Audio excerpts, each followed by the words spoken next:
मेरे पास खबरें हैं, पुख्ता खबर नहीं है। अभी थोड़ी देर पहले हॉर्मुज में एक जहाज को ठोक दिया ईरान ने, थोड़ी देर पहले की खबर है। अभी धीरे से देखिए आएगी बाहर, धमाकों की खबर आ गई है। तो अब वहां पे कोई दिवाली का बम तो फूटा नहीं होगा, है ना। हॉर्मुज में कोई पटाखे तो चले नहीं होंगे, तो वो धमाके की खबर आई है, तो वो जहाज के करीब धमाके की खबर आई है, वो हलचल है वहां पे, देखते हैं क्या होता है। तो मेरे ख्याल से तो एक जहाज और ठोक दिया है ईरान ने, ये लो।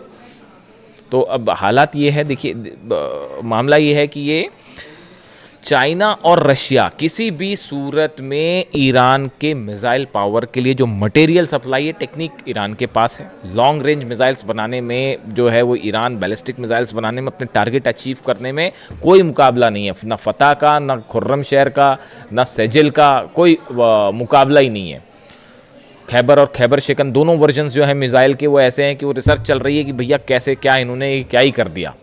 तो और मटेरियल की जो ज़रूरत है वो मटेरियल चीन और रूस से प्रोवाइड हो जाएगा, जो रडार्स हैं वो भी प्रोवाइड हो जा रहे हैं। तो किसी सूरत में चाइना और रशिया जो है वो ईरान को यहाँ पर सेटबैक नहीं होने देंगे, चाहे कितना बड़ा हमला हो जाए। शहादत होएगी, खून खराबा होगा, लेकिन ईरान, देखिए ईरान अपने आप में, ईरान नहीं, 9 करोड़ लोग जो हैं वो एकजुट होकर खड़े हैं। तो ये हमले का कुछ नहीं होना जाना, इससे नुकसान होगा, लेकिन ये जंग में ईरान ऑलरेडी जीत चुका है। अब कितनी कोशिश कर ले डोनाल्ड ट्रंप, ये नतीजा बदलेगा नहीं।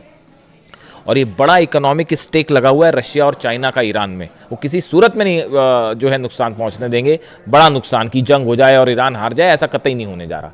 और ना ही मिसाइल की कमी होने जा रही है, ना ड्रोन की कमी होने जा रही है, चाहे जंग आज चले चाहे 5 साल चले।